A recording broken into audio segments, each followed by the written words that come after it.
Harka fuune akkam jirtu fayyaa keessanii? Har'as deebi'een dhufeen jira. Guyyaa lamaan sadan dura viidiyoo dheeraa tokko hojjedheen ture. Har'a garuu viidiyoo dheeressu. Haaluma ummati keenya keessa jiru waan xiqqoo dubbachuun barbaade.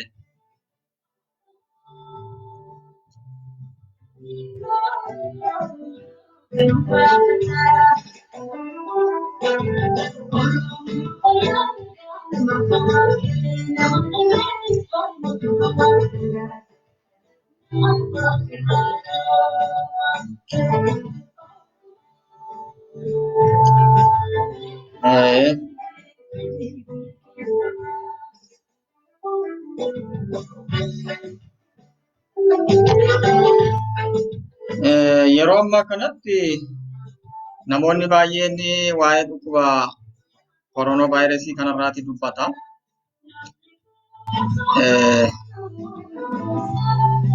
Ani garuu waa'ee dhukkuba kanarraa dubbachuuf hin deema miti. Namni waa'ee dhukkuba kanaa dubbatu baay'eedha. Addunyaa walii gala dubbataa jira. Ani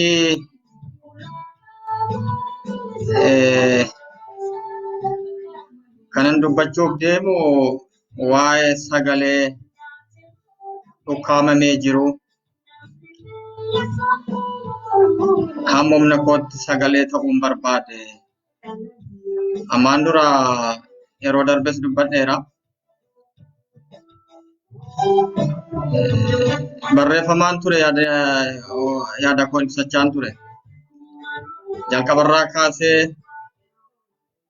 bara wayyaanee warra Tigraay irraa jalqabee haga dhufaatii Abiy Ahmedii barreeffamaan ture. Wanta har'a ta'u kana waggaa 2 dura ni barreessaa ture. Ni sobda kan jenne barreeffamoota koo ilaaluu dandeessu.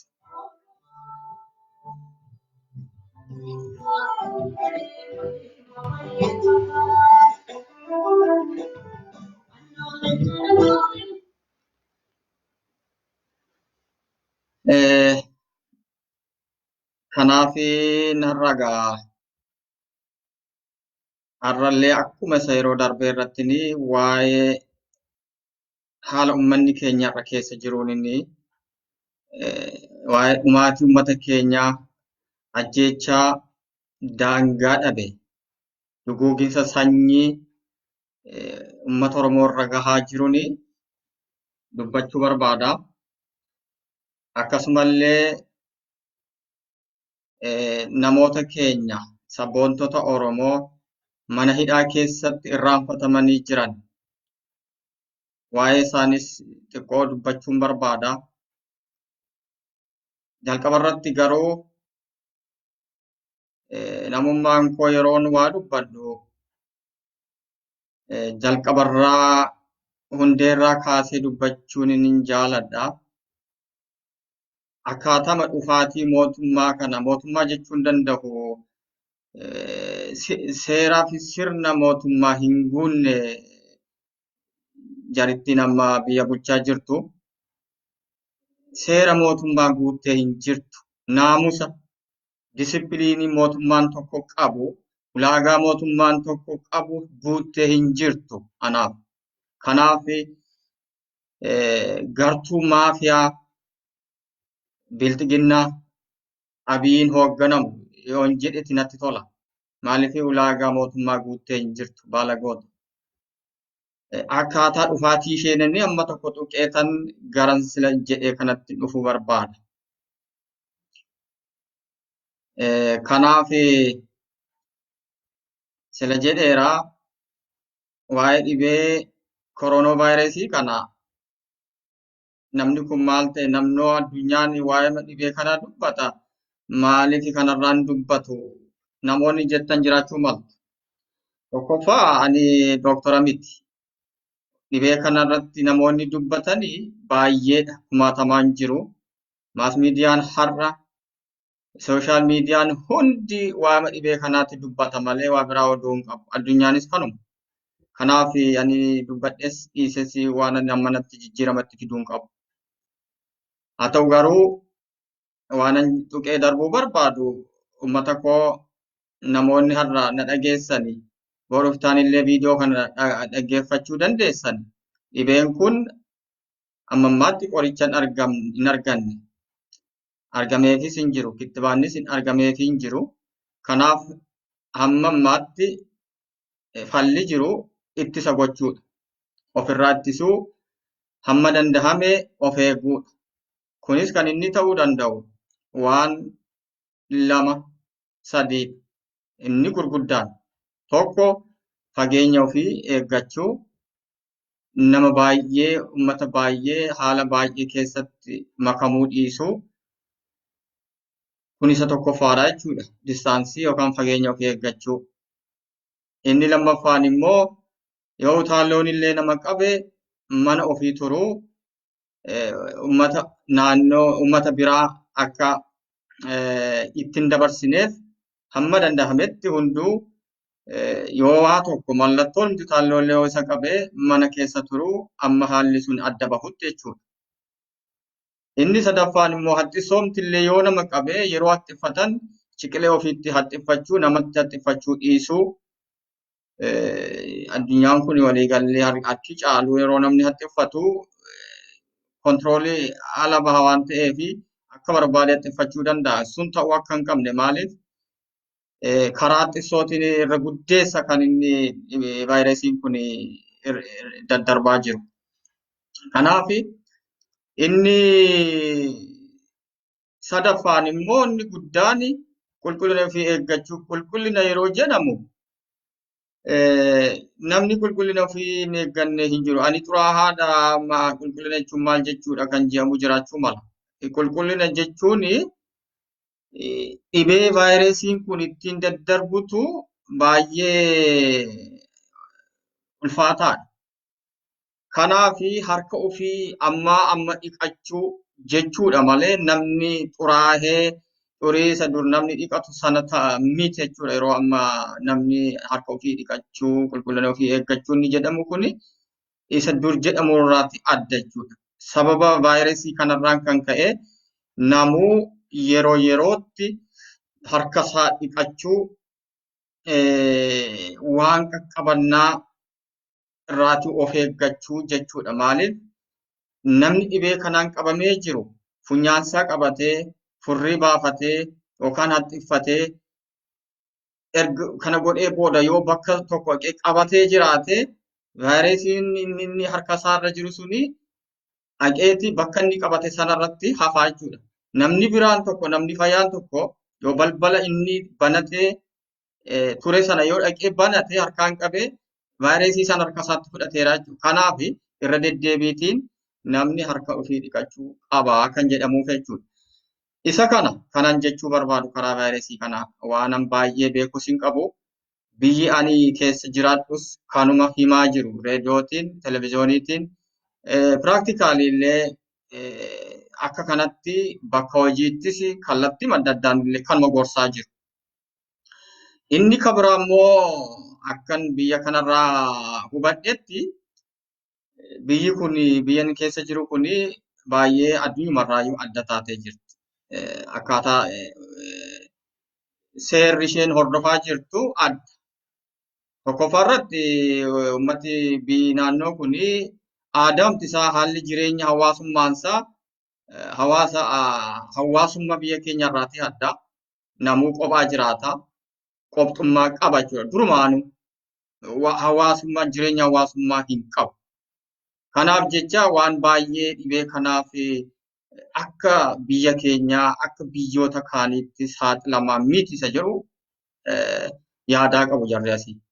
Kanaaf jecha ammanatti seera tumanii akkama Itoophiyaan abjootaa jirtu kana hin yaadnes yaaduufis hin jiran. Inni kan biraa immoo saba isaanii amanuu mootummaan kun mootummaa sabaati. Ummatichis mootummaa isaa jaalata. Mootummichis immoo ummata isaa jaalata. Wal beeku, wal quba qabu, wal dhaga'u. Isa kanaaf jecha waan mootummaan jedhu ummatichis ni dhaga'a. Ni dhaggeeffata. Akkas godhaa of eeggadhaa yoo jedhan ni godhu. Kanaaf jecha maal godhe mootummaan itti gaafatamummaa ummatichumatti kenne jechuudha. Itti gaafatamummaa nageenya keessaniif, itti gaafatamummaa lubbuu keessaniif sinumatu itti gaafatamaatti hin jedhe jechuudha. Akka kanatti jiru haga amma sa'aatii kanaatti. Kanuman jedhaa amma gara ijoo dubbii kootti hin deebi'a. Waa'ee dhibee kanaa isuma kana qofan jedhe.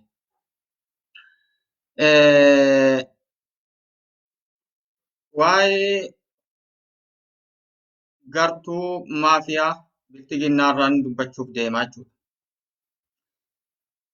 Gartuun maafiyaa biltiginnaa jedhamtu abiin hoogganamtu kun mootota Habashaa dhufaa darbaa Oromoo mataarra baatee Oromiyaa koloneeffattee bulchaa har'a geesse irraati haala baay'ee gadi fageenyaan adda. Akka isheen taateniin sin hubachiisuu barbaade har'a. Kanarraan ka'a. Maaltu adda ishee godha gartuu maafiyaa kana? Haile Sillaaseen yeroo Itoophiyaa bulchetti ani Itoophiyaan bulchaa jedheeti akeeka Itoophiyaa tokkitti aadaa tokko afaan Amaaraa amantiin illee tokko Ortoodooksii isa yaada jedhu jalatti jechuudha. Kan inni bulchaa ture hamma isaafii dandahametti saboota kaan kana jalatti cabsee ifatti Amaariffaa dubbachaa saboota kaan haalee akka hin jirreetti hubatee akka hin jirreetti amansiisuuf kaan siyaasaan kaan immoo humnaan deemeetu assimileeshin isa jedhan gochuudhaan bulchaa ture jechuudha Haile Sillaaseen. Kunis bara Haile Sillaasee erga Minilik kufee Haile Sillaaseen fudhatee du'ee jechuudha. Fudhatee kaasee Oromoo irratti tooftaa shirri hin hojjenne hin qabu jechuudha. Maaliif inni jalqaba irratti ofii isaatiin Haile Sillaasee of ganee jira jechuudha. Of ganee ofaalee amaaromee ture. Amaara ta'ee jira jechuudha. Oromoo isa jedhu inni namummaan isaa Oromoo ture. Yoo dhugaa dubbannee Oromoo ture Haile Sillaasee. Oromummaa isaa irratti Abiy gadi miti. Dhiigaan jechuudha. Garuu namni kun Oromummaa isaa Oromoo jedhu haaleeti maaliif yeroo sanatti gaallaa jedhu jechuudha. sana xiqqoo ballee itti himuu of himuun barbaadu ture jechuudha. Itoophiyaa yaada jedhuuf Amaariffaa isa jedhu irratti ture kan inni bu'uuressee mootummaa sanas socho'aa ture. Kanaaf Oromoota naannoo isaa jiranillee warra jeneraala ofiisaa shoommate illee loltoota isa tiksanillee uummata Oromoollee hamma isaafii danda'ame bifa adda addaan amaaromsuuf irratti hojjetaa ture jechuudha. Akkamitti qorqalbii ifaa cabsuudhaan, Oromoo tuffachiisuudhaan, of tuffachiisuudhaan isaanis mootummaan sunis sirna Oromoo tuffatu ture jechuudha. Tuffachuudhaan Oromoonis immoo akka inni of tuffatu taasisanii akka inni Oromummaa isaa baqatu. Ani Oromoo miti jedhee gara Amaara ofiin jedhuutti akka isaan akka inni deemu yookaan Oromoon sabni Oromoo akka inni ani Amaara ofiin jedhaniitti akka kanatti kan isaan irratti hojjetaa turan jechuudha. Kanaaf bara sana keessa egaa sabboontonni jiran haa xiqqaataniyyuu malee qabsoo gaggeessuuf isaaniif salphaa ture.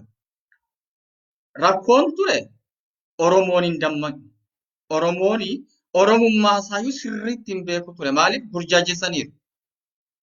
Lagaan, gandaan, amantiin qoqqoodanii jiran.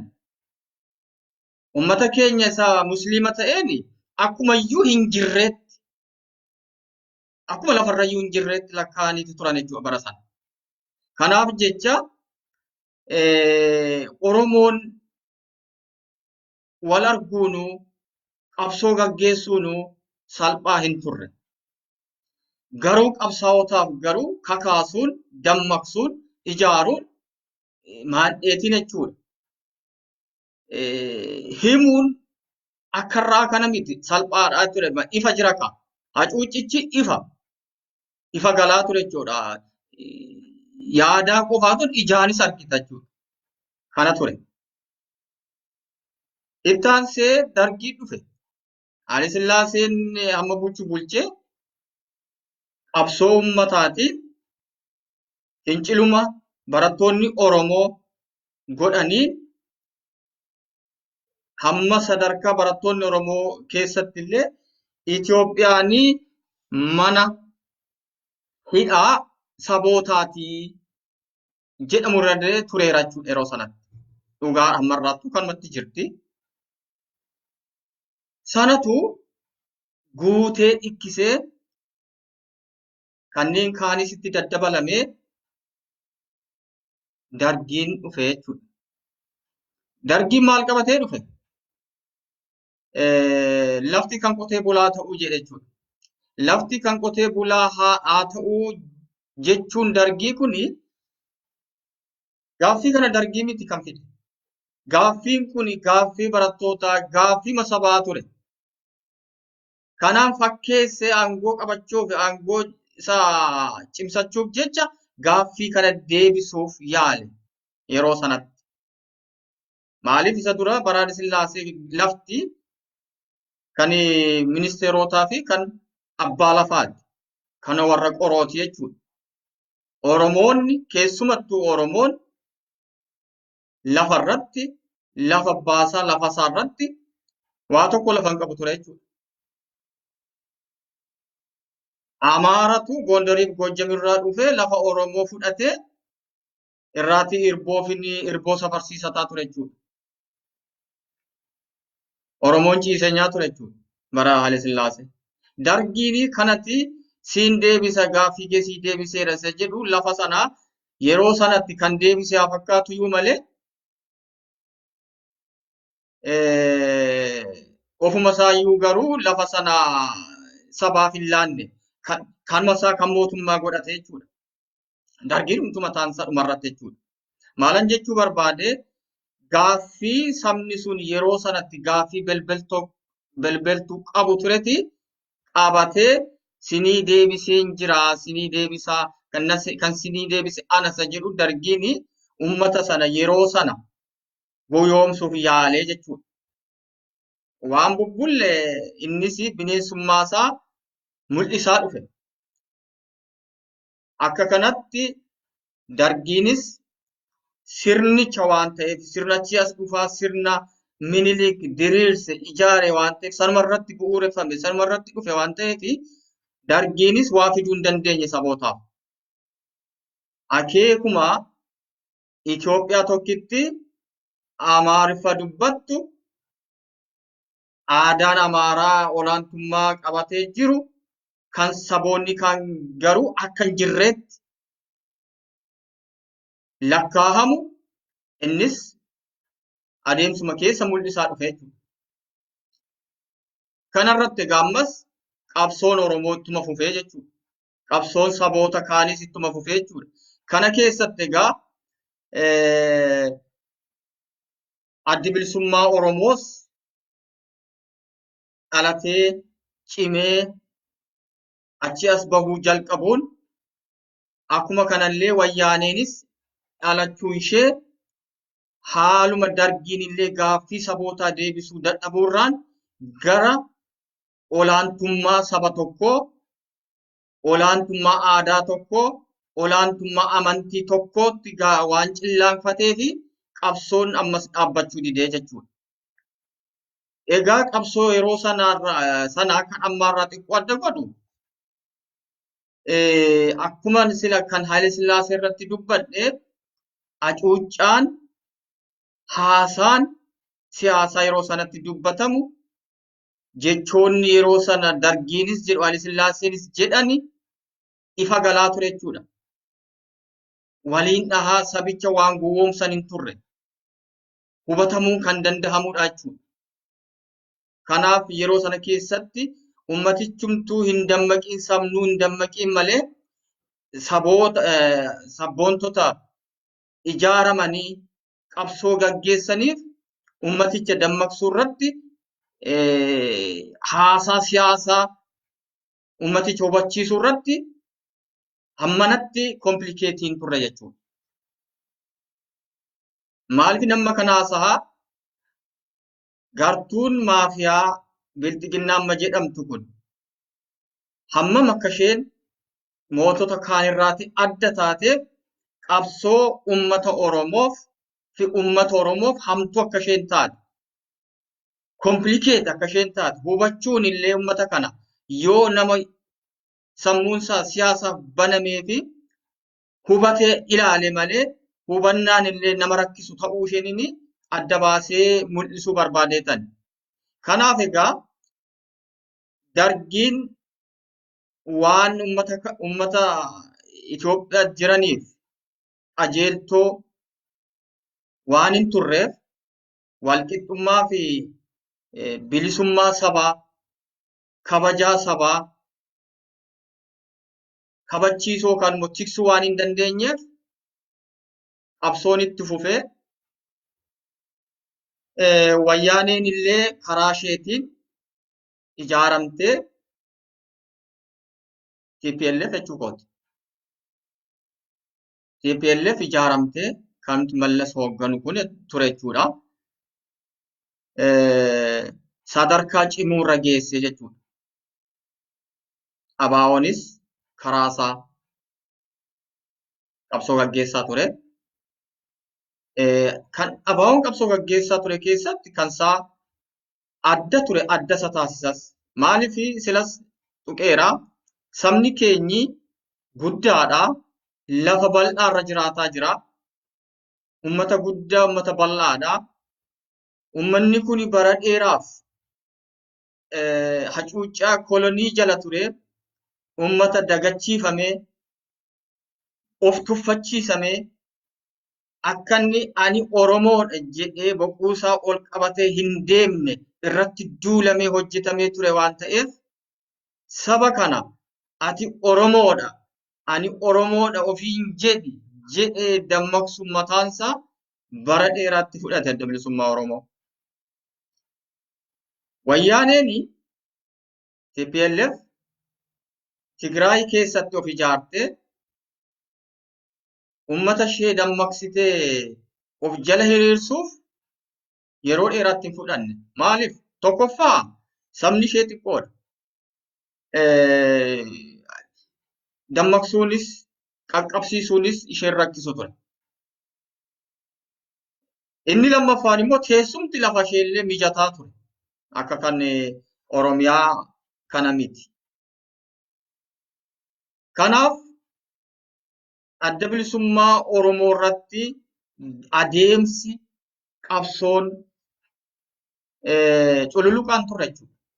Bu'a bayii hedduu, wareegama hedduu fi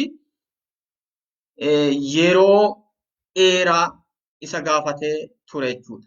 Ittis jira.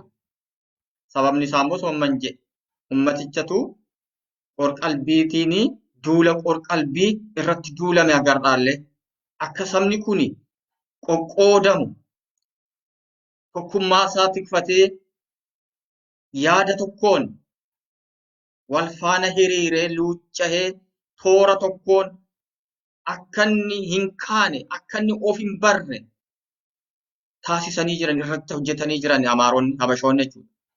Bara dheeraaf bara Minilikii kaasee isa dide ajjeesuudhaan hidhuudhaan isa gowwoomee fi gowwoomsanii karaa maallaqaan aangoo kennuufiidhaan lafuma Oromoo fuudhanii isaaf kennuudhaan ishee xiqqoo qaroomtee ija banan isaaniif immoo gowwoomtu tole jettuu fi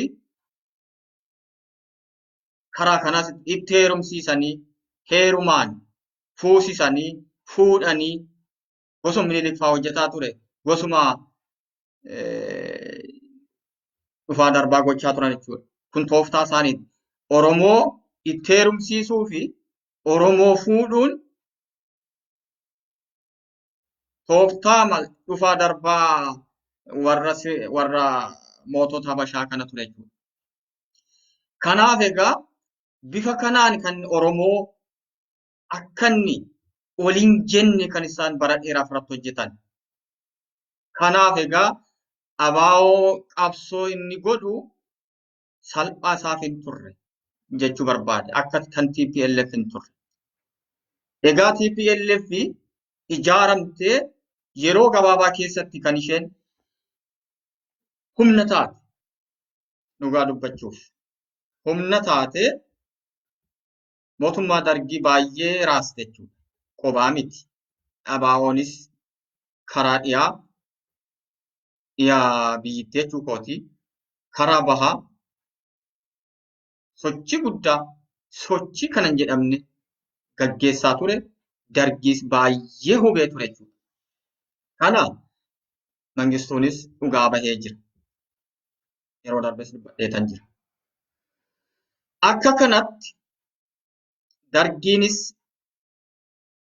lola qabsoo waggaa 17 booda ni kufee jechuudha. Qabsoo ummataatiin. As keessatti otoo hin tuqin kan hin dabarre ummati Tigraay bara qabsoo waggaa 17 sana keessatti wareegama ulfaataa kafalanii turan.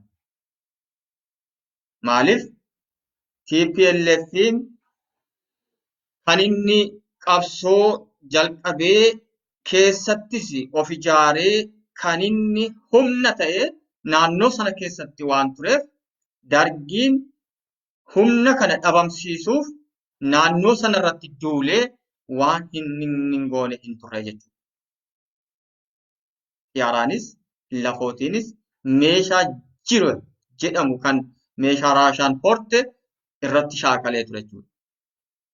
Kanaaf ummati Tigraay bara sana keessatti gaaga'amoo turan, miidhamanii turan jechuudha. Maaliif dhugaa isaanii galchuun waanuma Waaqayyo jaalatudha. Naannoon biraa'oo naannoon Oromiyaa yeroo sana nagaa ture yoonaan jettan nagaan turre. Nagaan turre. Lolatti keessatti gaggeeffamaa ture. Naannoo abaawoon keessa socho'aa ture. Naannoon Harar, naannoon Baalee gara gadii qabatee lolatti ture. Uummanni keenyis dargiitiin gaaga'amaa ture jechuudha. Bara lola Sumaalee sana isin yaadachiisuun yoo barbaachise, ani amma guutummaan haasaa jira miti. Keessuma callisee man isin yaadachiisuuf tuttuqaan jira. Uummanni keenyi karaa bahaa lola karaa lamaa gidduu seeneeti baay'ee ta'e jechuudha. Baay'ee hubame. Asiin dargiitu asii gadi rukuta. Achiin karaa Sumaaleetiin Sumaaleen achiin dhufteeti uummata keenya rukutaa turte. Maaliif yeroo sana Sumaaleen naannoo sana Awaashii gadi lafa kan kooti kan jiru abjoo akkasii abjootaa turte. Kanaaf jecha uummati keenya gidduu sanatti kan inni rukutamaa ture. Dargiin maal jedha? Akeeki dargii yeroo sana akeekisaa fedhisaa Sumaaleeyyuun turre. Abaa'oo ture kan inni dhabame. Yaaddoon sanni guddaan abaa'oo waan tureefi abaa'oo ture kan inni rukutuuf dadhabsiisuuf adeemaa ture. Kan shirrixii uffate hunda rukutaa tokkuma jedhe jechuudha yeroo sanatti. Jechisaa sana ture jechuudha dargiin. Maaliif? Kana jechuunsaa Sumaalonni shirrixii uffatu, uummanni Oromoon naannoo sana jiraatus shirrixii uffata. Kanaafuu walumatti qabaati haama rukutaa dhabamsiisaa isa jedhuti qajeelfama dabarsee jechuudha. Yeroo sana immoo waraanni keenyis immoo dhugaa dubbachuuf shirrixii uffateeti kan inni lolaa ture. Aadaa akkasii qaba ture naannoo sanarraa. So lola hamaatu uummata keenya irras gahee ture jechuudha. Garuu warra Tigraay kana waan an tuquu barbaadee fi waan har'aa Wallaggaa fi Gujii Boorana naannoo har'a lolli keessatti ta'aa jiru kana akka uummanni keenya hubatu barbaadeetan jechuudha. Bakki lolli itti cimtu yeroof uummanni naannoo sana jiru haadhumu rakkoon guddaan irraa gahuyyuu malee miidhamni saba naannoo sanarratti gahuun saba sakaaniif jechuun naannoo sakaaniif fayyina yookaan bilisummaa fiduu ni danda'a. Isa jechuun waan amanuuf. Ajjeechaan miidhamni gidiraan har'a Gujii Booranarra gahaa jiru ajjeechaaf gidiraan hidhaan daangaa hin qabne Wallaggarra gahaa jiru kuni tarii maaltu beeka? Bilisummaan saba kanaa miidhama uummata naannoo kanarraan dhufuu mala ta'a. Akkuma Tigraay yeroo sanatti baay'ee gaagamtee amma dargiin uummata gabaa bahee jiru xiyaaraan haleele sana achumaanuu uummati Tigraay guutummaan Sudaanitti baqatee sababa ittiin wayyaaneen cimtee ittiin gargaarsa meeshaatiin nyaataattiin gurratte ittiin bilisooman Tigraay ittiin sababa ta'an kana har'a miidhamni saba keenyaa har'a dhumaatiin saba keenya Wallaggaa fi Gujii Boorana Baddallee Shawaa giddugaleessaa keessatti ta'aa jiru kuni bilisummaa saba keenyaa saffisiisuu mala isa jedhuun waan amanuuf. Maaliif qabsoon silas yeroo jalqabu yeroo ta'u bakka tokko ka'uu qaba. Maaliif al tokkoon silas guutummaa biyyaa keessatti ta'uu hin danda'u. Akka kanaan egaa dargiin kufe Tigraay haa dhumtuyyuu malee yeroo sanatti bilisoomtee waan barbaaddu argattee jirti. Waggaa 27 Tigraay maqaaf Itoophiyaa keessa jirti malee bilisoomte isheen baruma dargiin kufe Tigraay bilisoomtee turte. Na hubadhaa. Tigraay kan isheen bilisoomte walaboomte walabummaa ishee jechuun alaabaa mataa ishee ol kaawwattee addunyaa ambaasaaddara ergattee hin beekamiinuu malee isheen bilisummaa ishee labsattee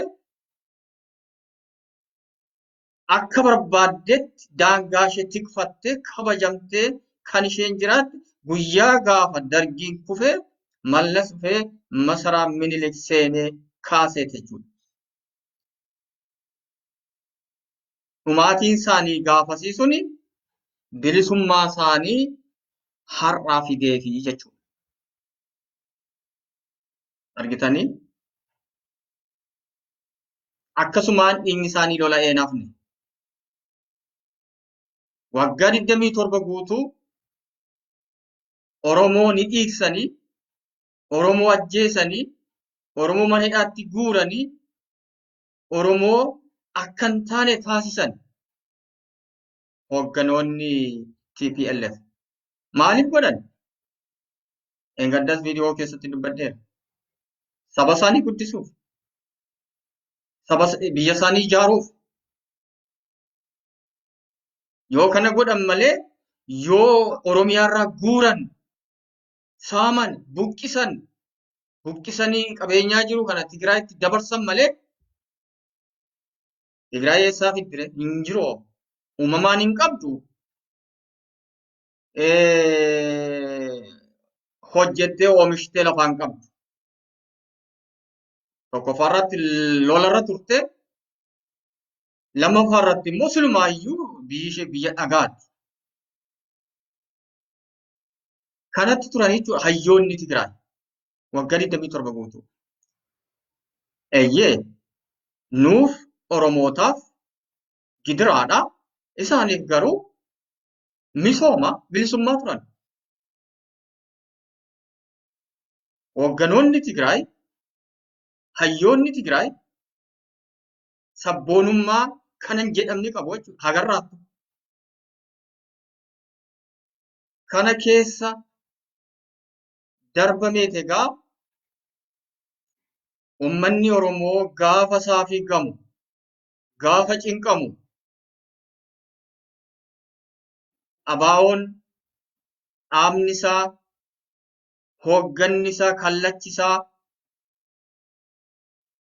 qeerroo dargaggoo dhaloota haaraa kana ijaaree, dammaqsee ijaaree,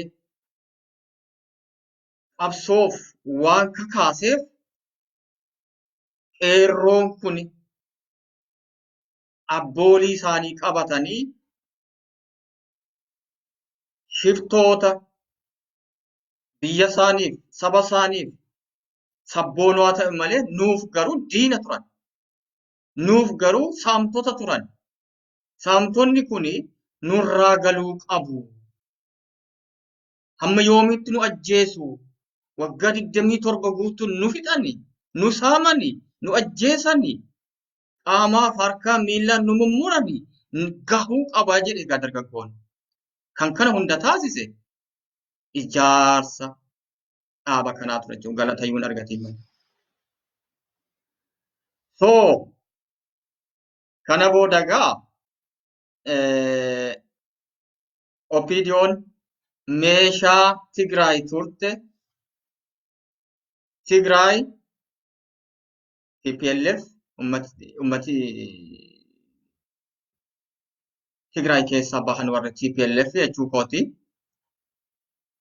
Akkasumaan hin turre waggaa amma kana guutuu yeroo ummata kana hacuucanii ulee qabu turan. Meeshaa qabu turan. Meeshaan isaanii OPDO ture. OPDO keessaaniiti saba kana miidhaa turan. OPDO'n kun maal isheen afaan Oromoo dubbatti? Afaan Oromoo dubbatti. Sammuun ishee garuu wayyaanee ture. Tubboo turte. Tubboo wayyaaneen itti dabarsituti dabarsaa turte.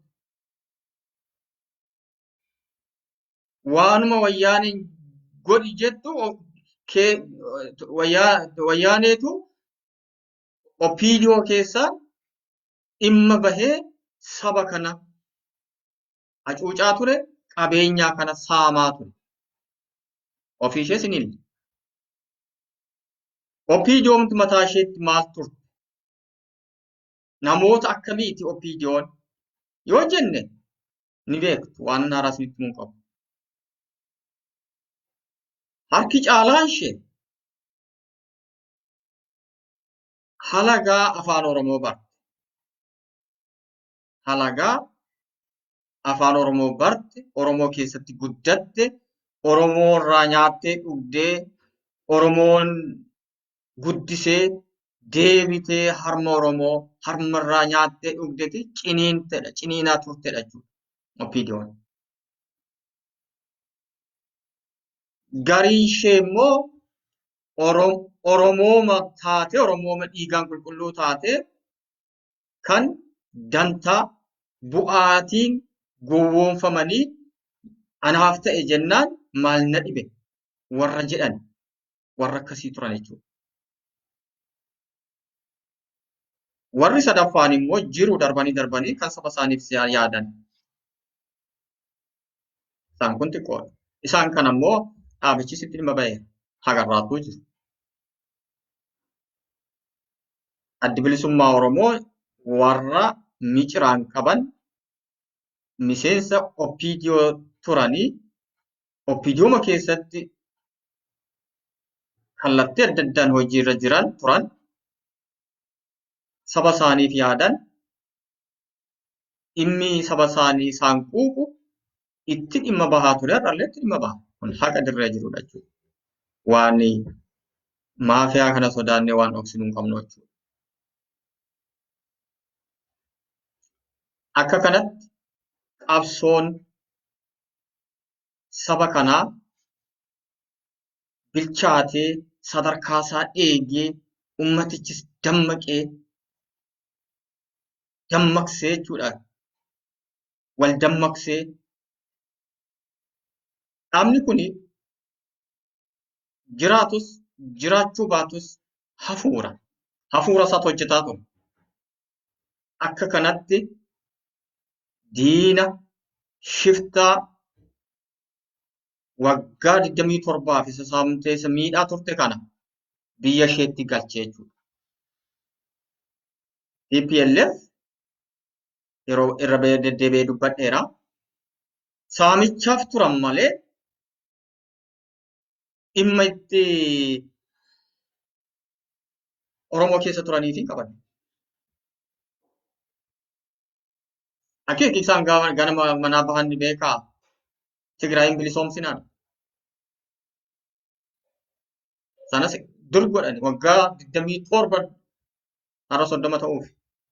Sana yeroo suma mirkaneessan garuu misoomsuu qabnaadha. Isaan isaanitti turan godhan kanas. Afaan maal barbaadu kana booda. Otoomatti dhiibanii fincila kana dura dhaabbatanii badiisa salphinatu isaan mudata ture jechuudha. Kanammoo gamnoomani.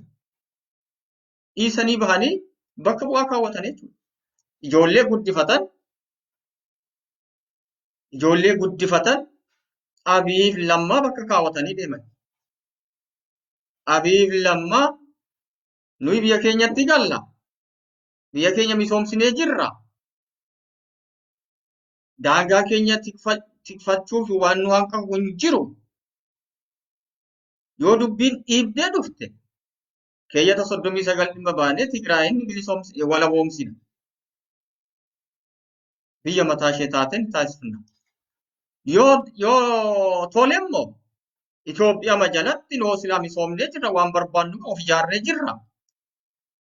Yoo waraanaa hamma nu ga'u yoo meeshaa waan biyyiin Itoophiyaa jedhamtu sun qabdu harka isaanii jira. Waan nuti irratti hin qabu. Kanaaf nuti ni galla isin immoo as bakka keenya nuu qabadhaa. Oromoo nurraa qabaa jedhani.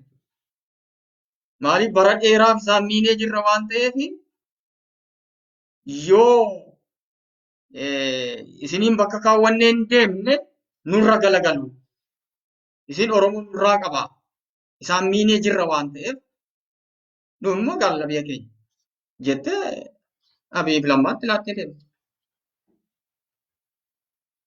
Akka kanatti Abiif Lammaan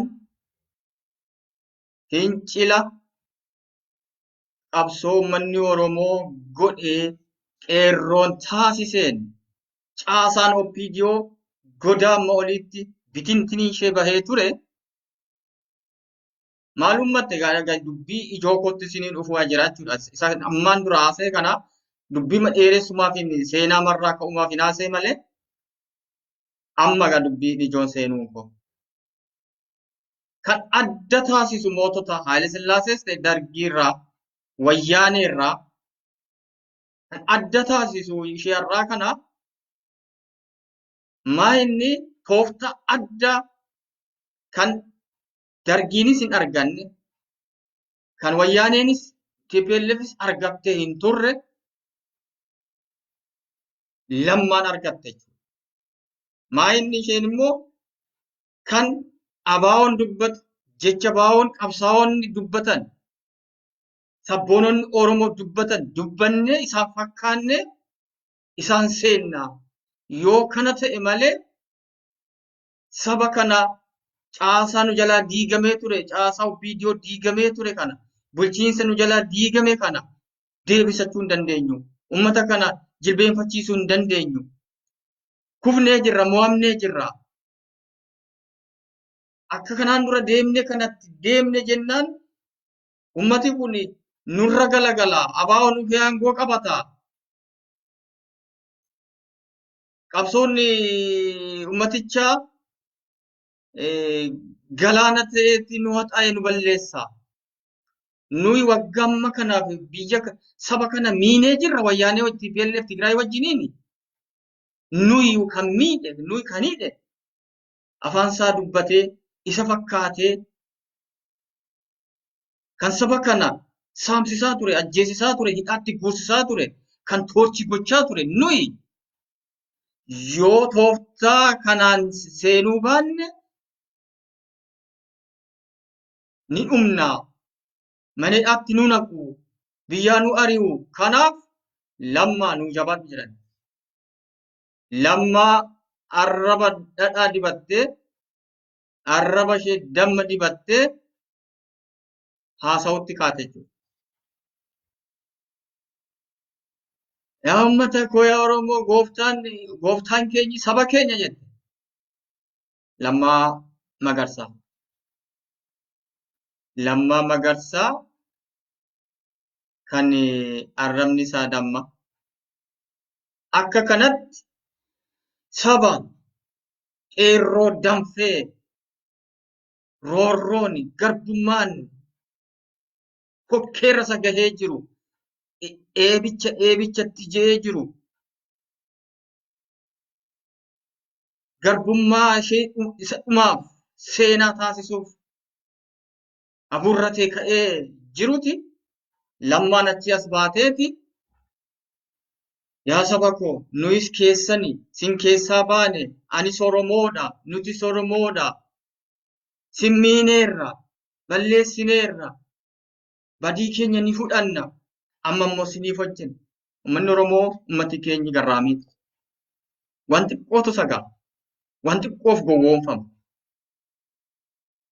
Kanaafiyyuu kan har'a afaan Oromoo dubbattee kan qabsaa'onni isaa fi sabboononni isaa dubbatan dubbattee fakkaattee mitiiti halagaan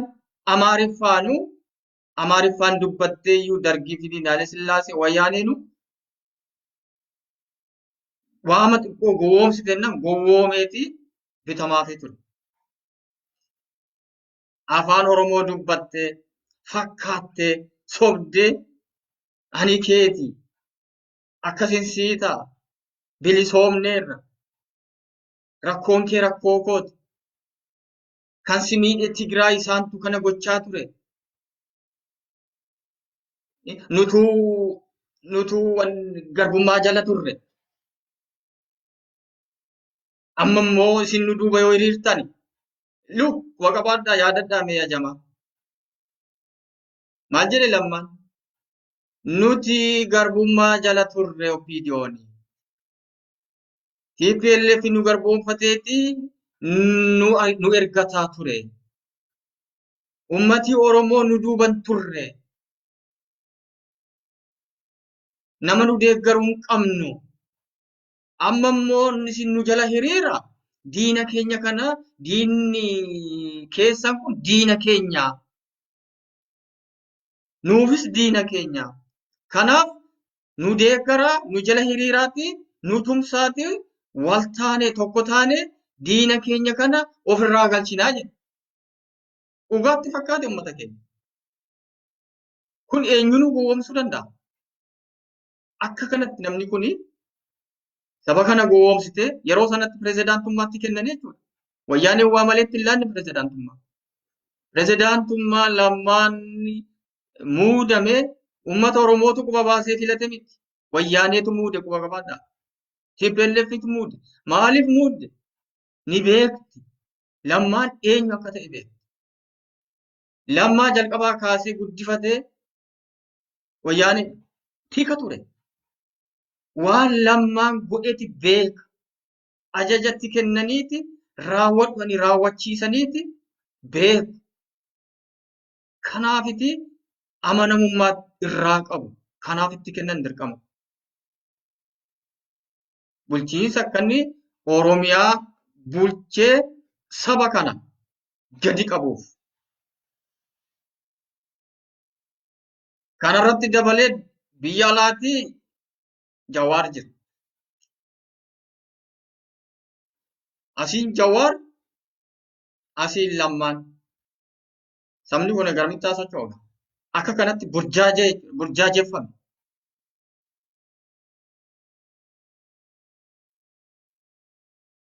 Bifa kanaan egaa burjaajii hamaa keessa seenee Oromoon haala gadhee amma keessa jiru kana keessa kan inni seenuu danda'e. Utuu silaa lammaan akka sanatti arraba dhadhaa dimatee abii fidee ol baasee asiin Jawaar bubbee isaatti bubbisee qeerroo Oromoo burjaajessee fuudhee bilisoomneerra jedhee qeerroo gulufuuf akka kanatti guyyaa bilisummaa isaa bira gahuuf sardamee ariifataa jiruti Jawaar luugamatti keesse. Jawaar luugamatti keesseeti dhaabbadhu farda gulufu beektu Oromoon. Farda yeroo gulufsiistu farda gulufuuf sardamee gojoma'ee wanni ta'ee jiru akkam ta'a utaala miti? Inni utaala. Fiiguuf yeroo kana namichi inni farda sana gulufsiisuuf jedhu obsi jedha luugamatti kaa'a. Inni qaba duubatti inni jedha. Ni qaba. Akkas goote Jawaari qeerroo. Qeerroo bilisummaa dheebote guyyaa bilisummaa isaa qaqqabuuf yeroo wayyaaneen sardamtee Tigraayitti guurrataa jirtu sana. Asiin lammaan yaa Oromoo nu cinaa hiriiraa nu deeggaraa Tigraayin galchina. Wayyaanee TPLF biyya isheetti galchina. Jedhu kana asiin immoo Jawaar lammaa tumsuutti ka'ee jechuudha. Yeroo kana qeerroon hin burjaaje.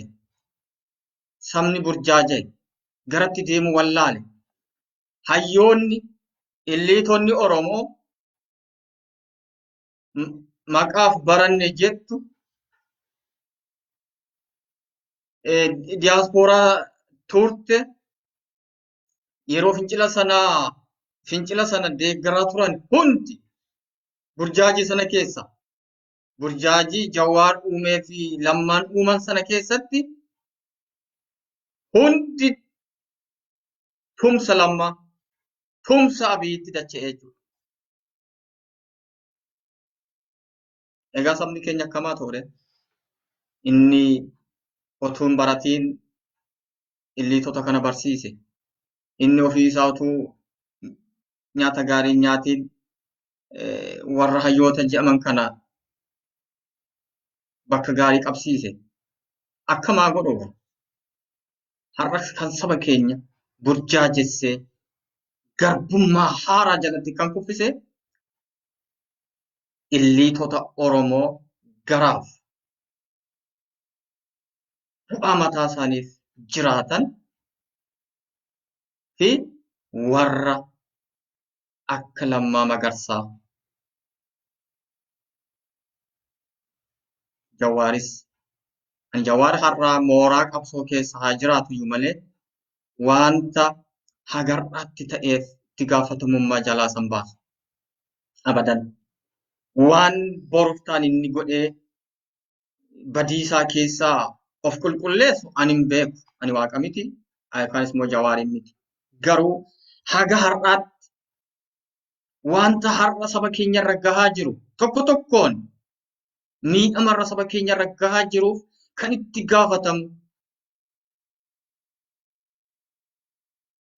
Lammaa fi Jawaar. Abii miti.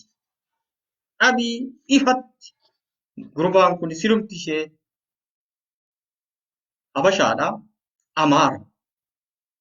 Himattee seente aangoo. Kan aangoo kenneefi Lammaadha. Oromoo miti. Lammaan maaliif Abiif dabarse aangoo? Beeka. Waliin guddatan. Waliin jiraatan. Wayyaaneen TPLF Abiis Lammaas walqixa dirqamatti kennaa turte. Jarreen kun lamaanuu tika turan. Gurra wayyaanee turan. Eenyurratti? Oromoo irratti. Eenyuun basaasaa turan? Basaastota jechuudha tikachuun. Eenyuun basaasaa turan? Oromoo basaasaa turan. Ijoolleen kun lamaanis Abiis eessa turan? Wallaggarra turan.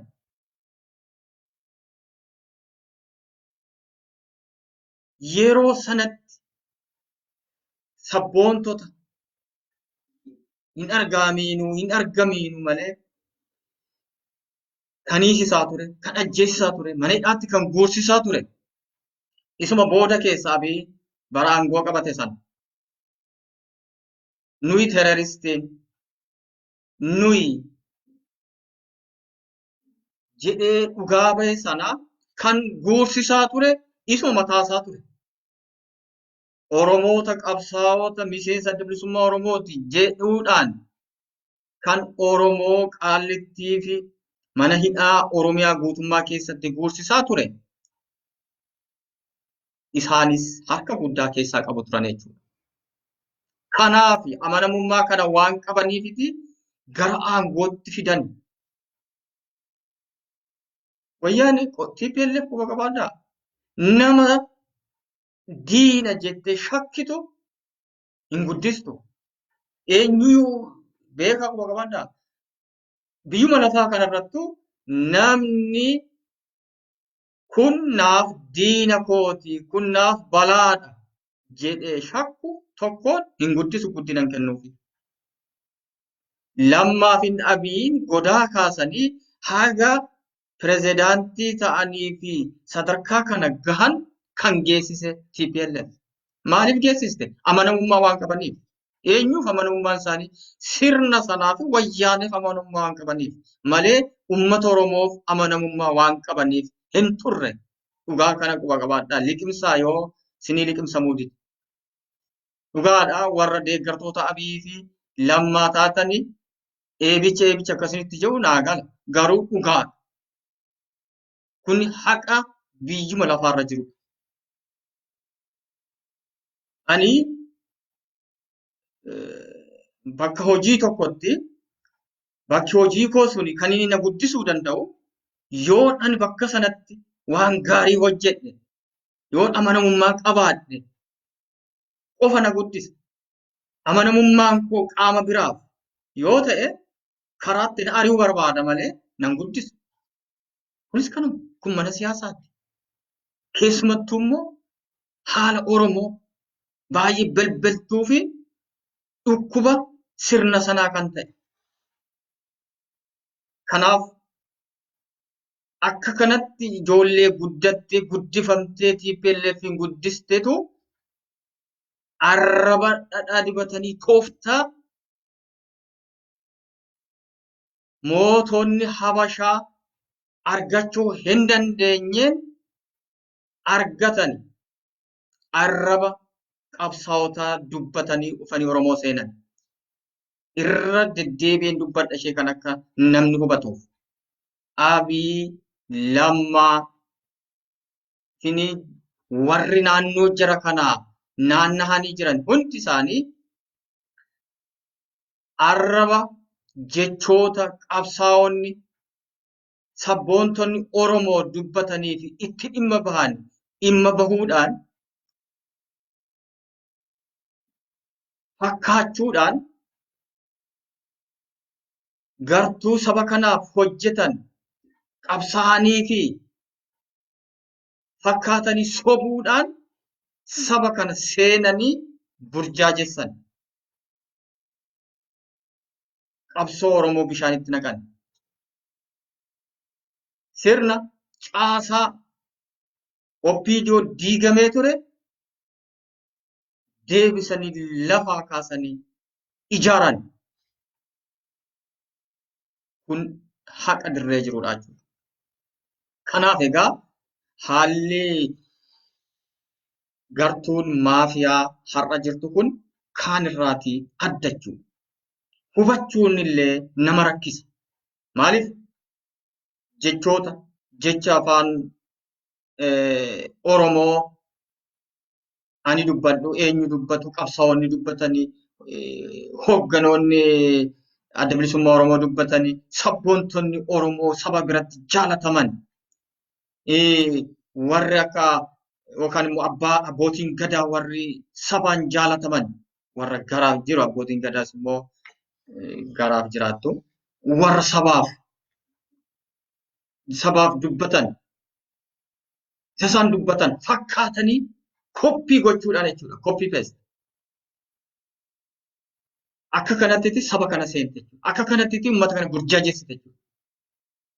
Mee ilaalaa Abiy yeroo walgahii godhu yeroo ammaa kanatti lafa deemu naannoo sana fakkaata. Waan naannoon sun fedhu akkaataatti naannoo sanaa haasa'u lafa rukuttaa onnee saba naannoon sun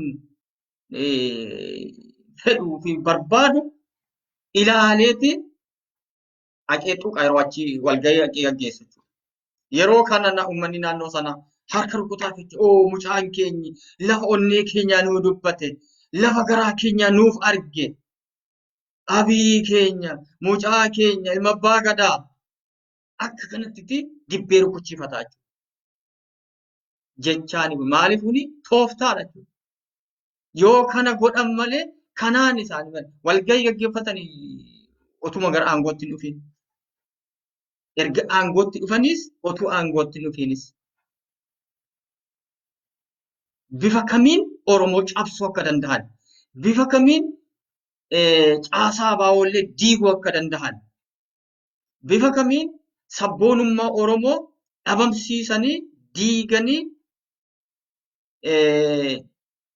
Itoophiyummaa dagaagsuu akka danda'an,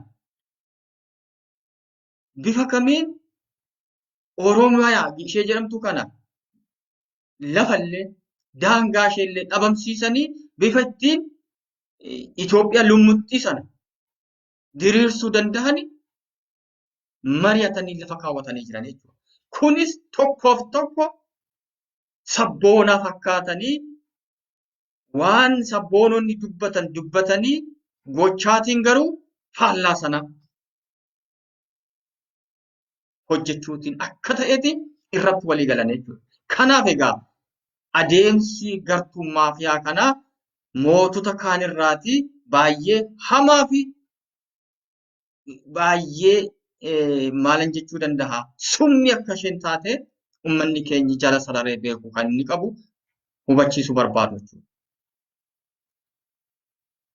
Gartuun maafiyaa kun uummata keenya garraamii uummata guddaa kana mitiiti gartuuma ishee xiqqoo illiitii saba kana keessaa baate ani Oromoodha jettuyyuu gowwoomsitee jirte jechuudha. Gowwoomsitee jirti. Gurra murtee afaan keessa kakkaahaa jirte jechuudha. gariin illiitiin Oromoo ani beekaan ani baradheera jettu gariin kan otoo beektu rimma akka isheen taate jarri kun akka isheen Itoophiyaa minilikii fakkaattu ijaaruuf deemtu sabboonummaa Oromoo akka isheen dhabamsiisuuf deemtu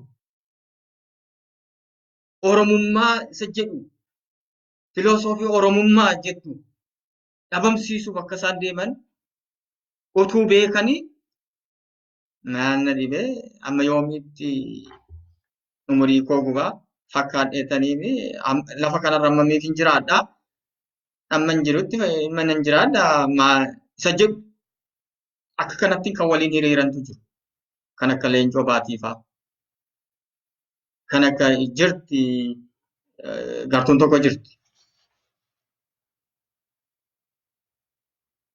Gariin immoo illiitii mataatee beekama taatee piroofeesera kan dooktara jedhamtu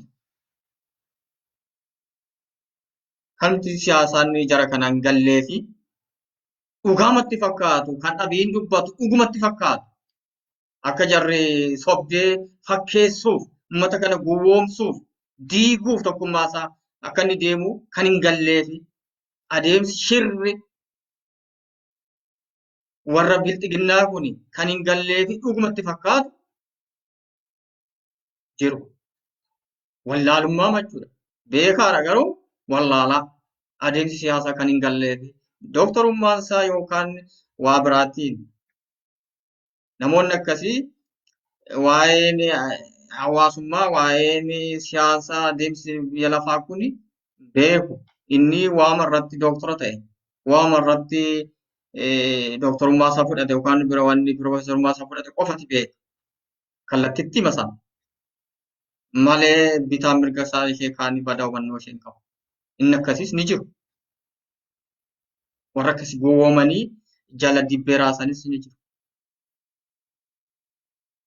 Irri guddeessa garuu beekaniima bu'aaf dantaa har'aa waarcaatu argachuuf lafa fudhachuuf mana ijaarrachuuf bizineesii wayii tokko diyaaspooraarraa wanni galanii waa godhachuumaaf kan maafiyaa kana jala fiigan hudduu jarittii kana jala himirsantu jiru jechuudha. Kanatu gaa gartee maafiyaa kana dangerous taasisa jechuudha.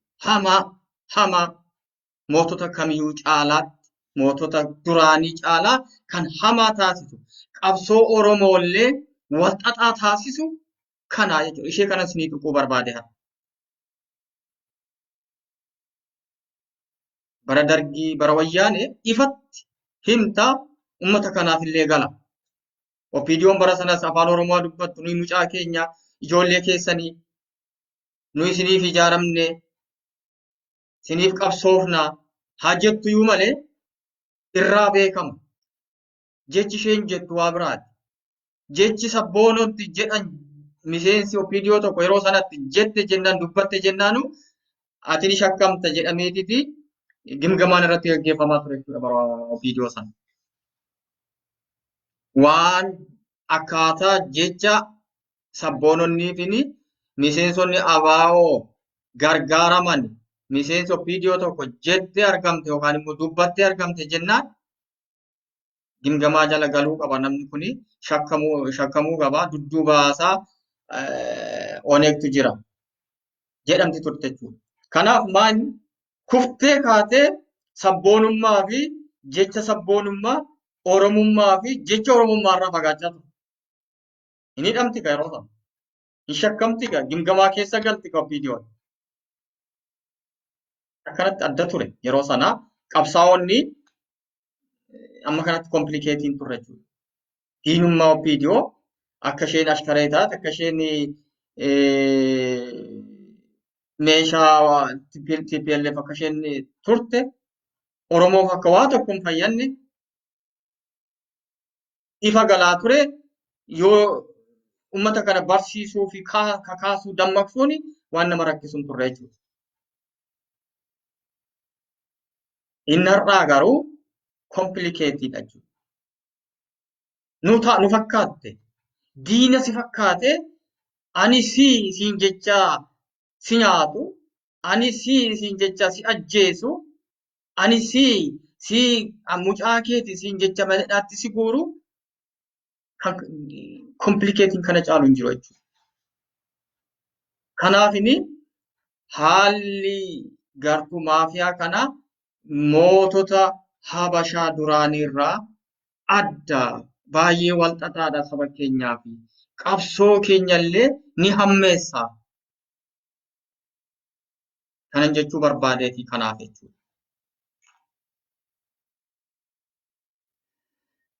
Egaa haala akkasii keessattiti harroommanni keenyi kufee lolaan, ajjeechaan, hidhaatiin dhumaa jira. Ajjeechaa Wallaggatti ta'aa jiru, ajjeechaa Gujiitti ta'aa jiru, ajjeechaa Boorana keessatti ta'aa jiru, Harar keessatti ta'aa jiru, Shawaa keessatti ta'aa jiru, Baddallee keessatti ta'aa jiru. Oromoon inni ajjeechaan keessatti hin taane dubbataa hin jiru. Oromoon yeroo bara TPLF waliif dubbata, waliif iyya. Yeroo Oromoon Harar dhukkube, qonxoxame inni Wallaggaa isa dhukkuba. Inni Wallaggaa yeroo qonxoxamu dhukkubu inni Harariif, inni Shawaa, inni Jimmaaf, inni Oromiyaa waliigalli isa dhukkuba ture. Har'a garuu dhukkubaa hin jiru. Maaliif? Seente jaratu.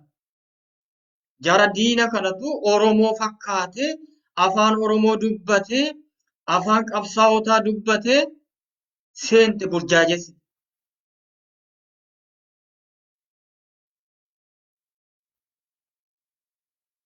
Inni har'a nagaa jiru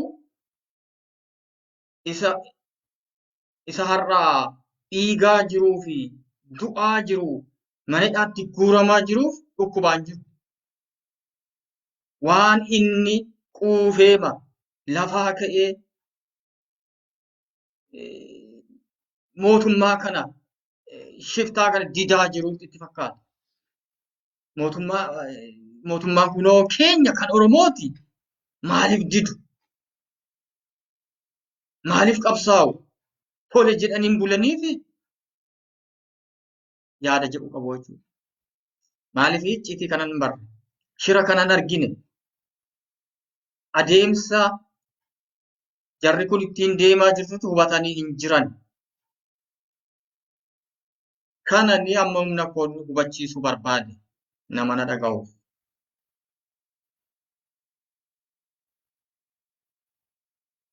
Gartuun maafiyaa bilxiginnaa baay'ee gartuu hamtuu uummata Oromoof qabsoo uummata Oromoof. Qabsoo uummata Oromoo yoo Oromoon jabaatee qabsoosaa haaromsee bifa haaraan ka'uu baate waggaa bara dheeraa duubatti deebisuuf deemti. Akkama deemtu kanaan. Uummati Oromoo, dargaggoon Oromoo, qabsaa'onni Oromoo adeemsa gartuu maafiyaa kanaa dammaqee ammarraa, har'arraa itti dammaqee ka'uu baatee dura dhaabbachuu baannaan akka kanaan itti tuftee waggaa tokko lama ni bitti taanaan Oromoo si raawwateera. Waggaa 50-40 duubatti deebi'uu keeti. Akka Baraalee Sillaasee qoqqoodamtee inni Harar Wallaggaan hin beeku, Wallaggi Shawaan beeku, Shawaan Jimmaan hin beeku, Jimmi Arsii hin beeku. Akkas ta'uuf deemtu. Kan baay'ee immoo hunduma caalaayyuu kan hamaa taasisu gartuu maafiyaa kana Oromoo mootonni Dargiinis, Haile Sillaaseenis, Wayyaaneenis hamma isaaniif dandahame kuni moototuma koloneeffattuu ta'uu amala akkasii qaba. Qoqqoodanii bituudha. Qoqqoodanii bituu inuma yaalu. Hunduu yaalanii. Garuu akka gartuu maafiyaa kanaa gadi bu'anii jechuudha. Lagaan balbalaan Oromoo qooduuf hin yaalle. Dhugaa dubbanna yoo ta'e. Gartuun maafiyaa Abiy garuu Oromoo tuulamaa qobaatti ijaartee isa kaan irraa adda baastee Oromoo isa kaan akka waan diinasaa ta'eetti fakkeessitee kan ittiin deematu jira jechuudha. Kan akka gaariitti walaa hubanne. Baay'ee hamtuu kan ishee taasisu kana jechuudha.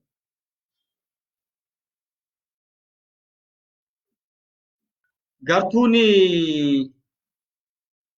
maafiyaa Abiy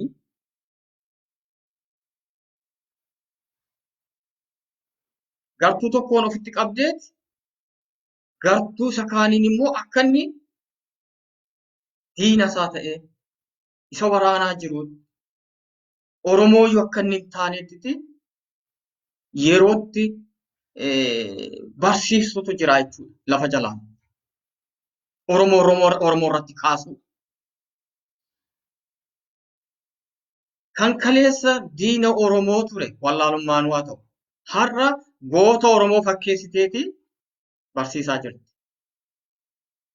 Oromoon kaleessas guyyaa gaafa cabee kaasee har'as nama isa ganeen kun goobanaadha. Kun goobanaadha jechuun nama saba isaa gane, saba isaa gurgure, halagaaf kenne jechuudha. Kun dhugaadha. Malee qomoo yookaanis balbala goobanaan keessaa bahe jibbamaadha, abaaramaadha jechuu miti. Har'a garuu Abiyyiin Shimallis Abdiisaa buchulloonni Amaaraa jechuudha.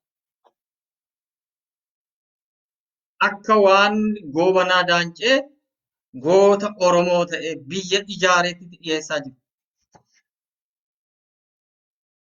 Goobanaa daancee biyya ijaare. Biyya ijaareera yoo ta'es gowwoomee Minilik gowwoomsee ati Oromoo naaf gowwoomsii na jala naaf gashi animmoo karaan danda'u warran danda'u loleen walitti dhufna waliin bulchinaa ati Oromoo bulchita animmoo isa kaaniin bulchaa yaada jedhuun ture kan inni goobanaa gowwoomse. Goobanaan yeroo sanatti dhugaatti fakkaata. Adeemsa goobanaan irra deeme goobanaa lolli isa mudate hin turre ammanattu. Oromoon mucaa keenya ilma keenya dhufe afaan Oromoo dubbata waan ta'eef simateeti fudhate. Bara sana bara mootiitiin bulamaa ture sirni gadaa laafeera hin jiru. Kanaaf goobanaanis yeroo sanatti hawwiinsaa mootota turan sana bakka bakkatti mootota Oromoo turan sana gabbarsiisee of jalatti bulchuu barbaadee ture. Kunis Itoophiyaa har'a Minilik ijaaruuf yaadee hin turre jechuudha goobanaan. Hawwiinsaa. Ni gowwoomfame. Seenaanis kan dubbata. Oromoo goobanaan gowwoomee ni gowwoomfame jedha malee beekaadhaan jedhu. Ni gowwoomfame. Aangoo sii kennama.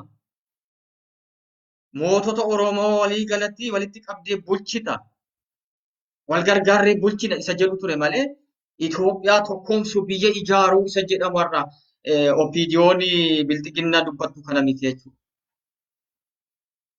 Haa ta'u iyyuu Minilikii bakka hawwiisa erga geessisee booda nama kana erga Oromoo mootota Oromoo gowwoomsee of jala galchee booda goobanaatanis irra darbate jechuudha. Okay, goobanaanoo biyya ijaare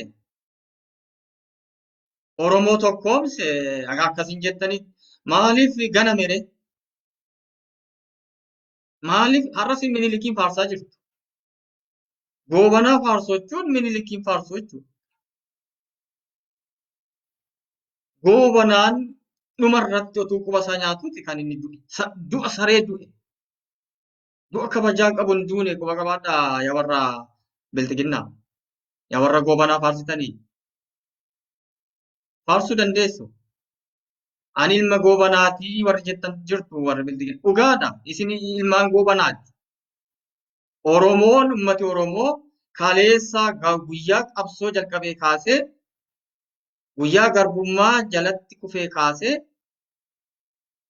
nama ilma ijoollee isa gantuun kun goobanaadha. Nu gantee, nu goomsitee, halagaa jala nu gashite akka goobanaa yaada jedhu of keessaa qabachuudha. Kun goobana ilma goobanaati jedhaa jiru. Kanaaf warri bilxiginnaa nuti ijoollee goobanaa teettan dhugaa keessan ijoollee goobanaati. Kun haqaa jiru ijoollee goobanaa har'allee gantuu saba keessa gantanii sabboonummaa dhabamsiisuuf Oromummaa dhabamsiisanii olaantummaa Amaaraa sirna Minilik deebistanii ijaaruuf warra carraaqaa jirtanii jechuudha yoo milkooftaniif. Hin milkooftan malee Oromootu lafarraa dhuma malee Oromootu lafarraa dhuma malee abadan hin milkooftan. Kana jala sarareessinii hima.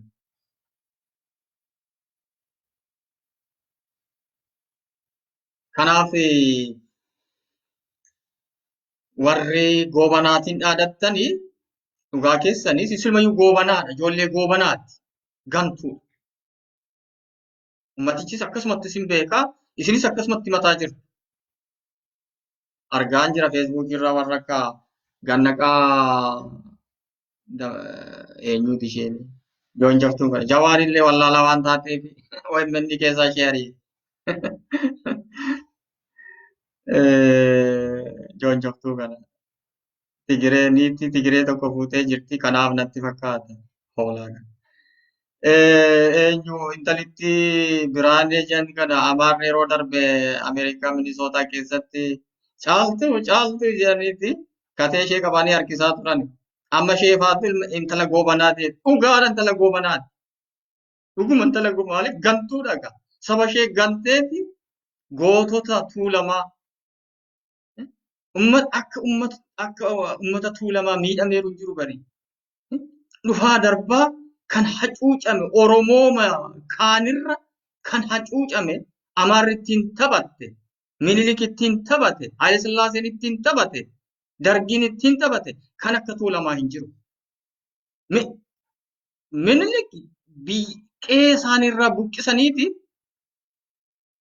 ofii dhaalani. Finfinneen har'aata ijaaramee jiru kun qe'ee tuulamaati. Guyyaa gaafasii kaasee karaa lama sadiiniti uummanni naannoo sanaa miidhame. Tokko qorqalbiin akka inni Oromoo ofiin jedheellee of hin waamne, akka inni Oromoo jedheellee mataasaa of hin qabanne, of tuffachiisanii,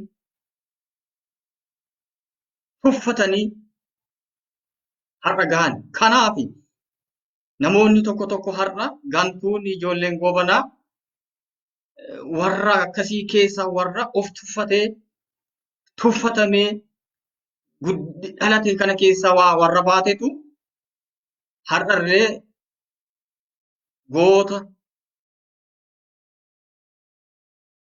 sabaaf du'u Oromummaa isaaniif du'an sabboontota kumaaf kitilaan lakkaaman arrabsiisaa jira jechuudha. Salphaadha maaliif diinni abiin fa'aarraa qaama laafinaati ilaalte jechuudha. Qaama laafinaa eessa arganna? Eessaan seenna kan jedhu jechuudha. Karaa kanaa seentee jirti karaa tulaa. Akkamitti? Gartuu durumaan qool qalbiitiin mohamee jiru irratti waggaa bara dheeraaf irratti duulamee jiru kanatti itti seente jechuudha. Gowwoomsite lafumaan isaanii lafa abbaa isaaniitiin deebistee isaan bitaa jirti gartuu tokko. Baay'ee namoota qubaan lakkaa'amu.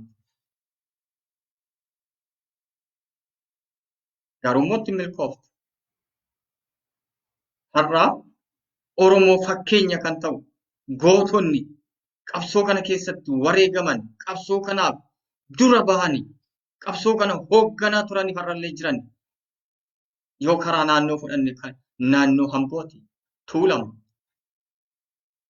tuulama garuu immoo eessumattuu immoo gadhiin hin dhibdu kan garaa bultu numa jirti eessayyuu Macca keessas tuulama keessas Siinqoo Maddoo keessas akka naannootti Wallaggas Arsis Jimmas eessa keessas numa jirti gantuun. Gantuu lama tokko sadiif jedhame immoo hundiin arrabsamu. Ishee kana isheenuu hin tufamti hojii ishee tufaa deemti. Kana jechuun barbaada. Tun beekiin sa'aatiin natti dheeratti. Kanaaf ummati keenyi Oromoon diina hamtuutiin qabamee jira jechuudha. Diina hamtuu kanatu ummata keenya lafarraa duguugaa jira. Wallagga irra ajjeefamaa jira. Dubartii tokko irrattiti waraanni Abii 5-10 ta'eetiti irratti wal darba humnaan gudeedaa jira. Oromoon ana dhagaye kun dhugaadha. Kun dhugaa lafa jiru maqaatiin kan sinii tarreeffamu sinii achi as bahudha jechuudha. Komaandi poostii jala bulaa jira har'a Wallaggi. Komaandi poostii jala bulaa jira Gujiin, Booranni. Naannoon hedduu jechuudha. Naannoon komaandi poostiin kun bulchaa jiru gochaa suukanneessaa kan hin jedhamnetu uummata nagaa irratti raawwataa jira. Waraanni Abii gadi ergitu hundi waraana isa bosona jiru woboo rukuta jettee deemte hin loltu hin sodaatti. Hin sodaatti. Gadi baati jennaani akka akaayii akka mulluutti lafa ishee naqu hin dhumti dhumaa jirti ofii isheetiin. Aarii woboon ishee fixu uummata kanatti bahaa jirti jechuudha. Achi yeroo yoo muraasni tokko yookaan namni 100 meeqa yoo deeme yoo guddatte namni 10 namni 15 yookaan 20 deebitee galti. Isheen galtu kuni aarii isa woboon ishee fixe achi as deebitee uummata nagaa uummata qotatee jiraatu harmoolii Oromoo itti aarii ishee baatee jechuudha. Nama nagaa karaarra deemu qonnaarraa galu saawwasaa tikfatee horii dachaasee galu yookaanis horii baafatu akkuma natti qabdeetitti rasaasaan rukutte jechuudha. Hin ajjeesti. Kaan manarra irratti gubdi. Beekaa uummata kana beelessuuf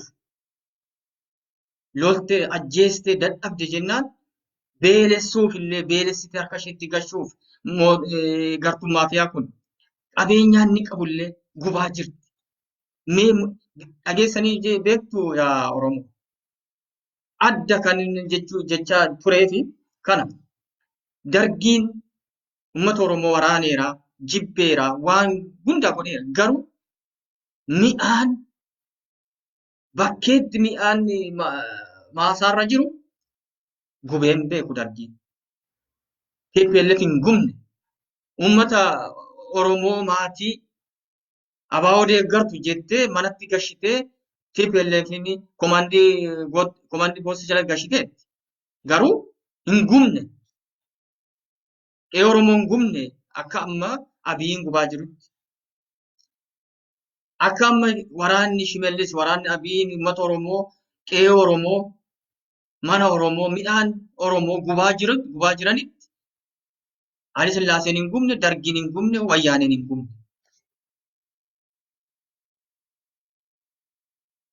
Kanaaf yaa Oromoo diinni guddaan hamaan kan sitti dhufee jiru gartuu maafiyaa bilxiginnaa. Ija kee bani, sammuu kee baniiti argi diina kee kana. Diina kee yoo adda baafatteeti loluufis, rukutuufis, falmuufis, qabsaa'uufis si mijata. Har'a burjaajoftee jirta. Diinaaf fira wallaaltee jirta yaa Oromoo. Kanaaf inni haasaa dheeressee dubbataa jira. Gartuun maafiyaa Abiy bilxiginnaa jedhamtu kun diina keeti yaa Oromoo. Obboloota kee lammii keetitti gargarsi baasaa jirti. Gargarsi kukkutaa jirti.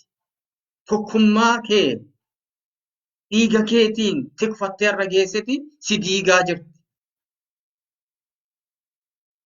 Kun sobaadhe. Sobaa mee namni soba jettan. Shimallis Abdiisaa Taakkalee Uumaa namoota ijaaranii gartuu tokko qofaaf lafa kennaa ofitti qabaa. Kaaniin ariyaan jiranii, kaanii mana hidhaatti guuraan jiranii. Ijoolleen Oromoo funaanamtee mana yuunivarsiitii keessa maaliif ariyamti? Oromoo kana yoo nu banne gochaa suukanneessaa, gochaa diinummaa ifa galaa kana yoo nu banne yoomsii gala. Warri bu'aatiin iji jaamee jiru, sammuun jaamee jiru bu'aatu jaamse. Atoo inni kaan gadaftee hoo ka'i falmadhu, dubbadhu, dura dhaabbadhu. Haalli amma nuti keessa jirru kuni haalli dhukkuba kanaa burjaajiidha, rakkoodha. Ani garuu kanan siin jedhu, kanan si gorsu. Asiinis dhibee kana ittisa gochaa manni keenya silayyuu baadiyyaa keessa jiraata arge guddaan.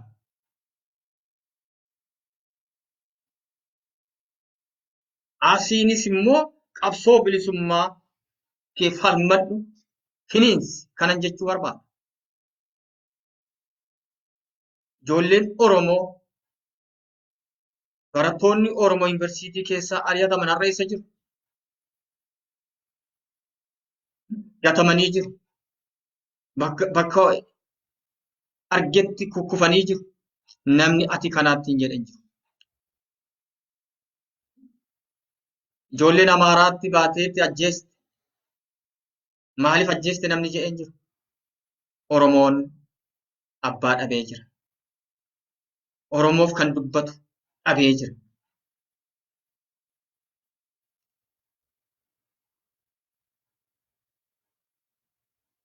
Sirna Amaaraa waggaa 27 dura aangoo gadhiistee turtetu har'a aangootti deebi'e. Mee naannoo Abiy jiru kana Abiyitti marfamanii kan jiran ni ilaala. Eenyu isaan? Warra sirna Habashaa tiksanidha. Sirna isaanii tikfamee jira. Garuu sobanii wacaa jiru. Sobanii har'a wacaa jiru. Maaliif yoo wacan malee Abiy kan isaaniiti waan jedhamu malu sobanii wacaa jiru isaan. Kan daranuu waan Oromoon mirga isaa falmataa jiru kana yoo callisne mirga isaa kana argachuu danda'a. Kanaaf nuti immoo somnee iyyin akka saree itti dunna Abiyyi somneetti dunna. Akkasi bari tooftaadha.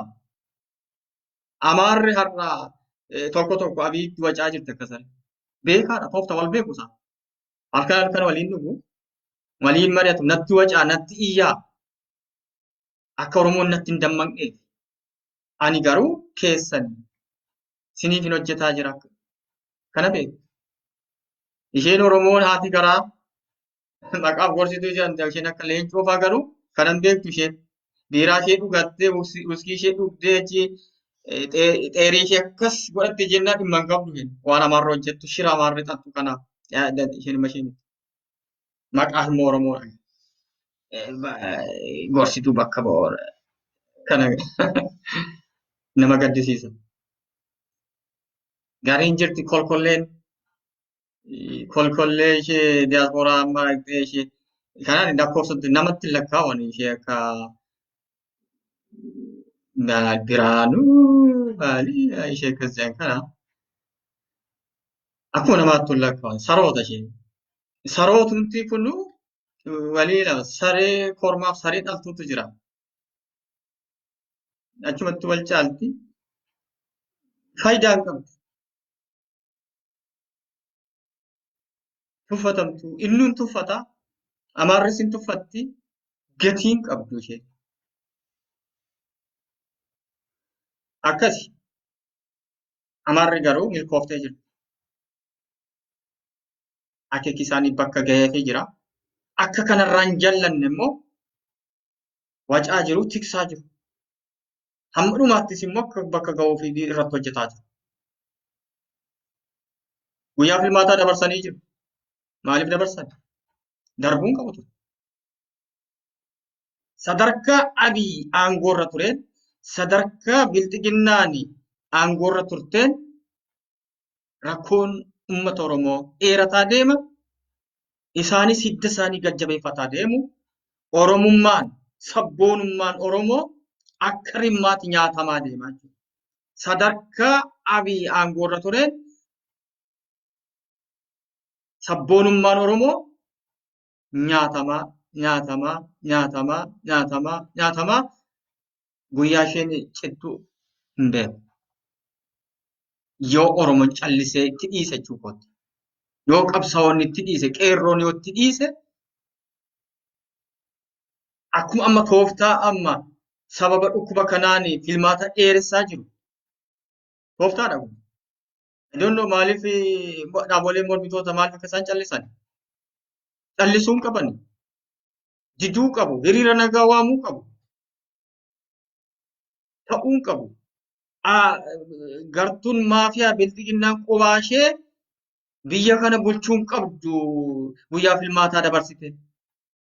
Guyyaa filmaataa darba taanaan sadarkaa jarreen kun aangoorra turteen hidda ishee gajjabeeffataa sabboonummaa fi oromummaa Oromoo dhabamsiisaa waan deemtuuf tiraansiishin goovermentiin ijaaramuu qabaadha.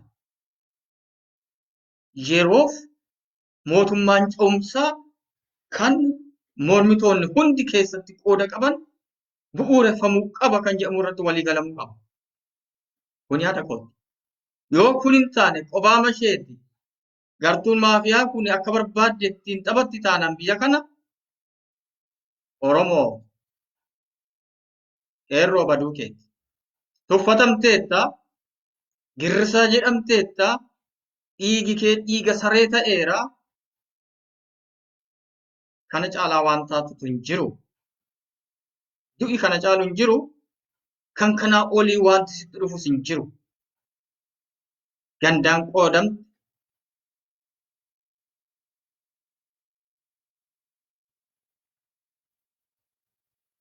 Balbalaan qoodamte. Gadi buuteeyyu.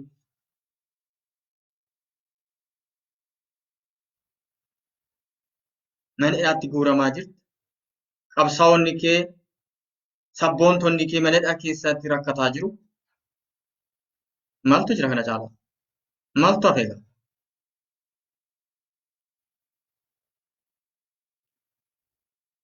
Kanuma nagaan naaf bulaa yeroo gaarii qabaadhaa. Tun dheeresse dhiifama. nan deebi'a ammas waa'ee paastirootaarraas nan dubbadha. Waa'ee Daani'elii fi Asteer kitaaba qulqulluu wajjiniin wal qabsiiseen waa'ee warra amantii kana dubbachuun barbaada. Amantoonni hoogganoonni amantii Oromoo maal hojjetaa jiru? Isa jedhu jechuu kooti. Hin callisu. Amma irraatti barreessaan ture xiqqooma gaggabaabduu akka beekan gulummaallee miti. Jechuma tokko lama taatullee yaada qubsataan ture. Ammaan booda garuu nan haasa'a. Amman du'utti ani jaarsa. Nagaan naa bulaa.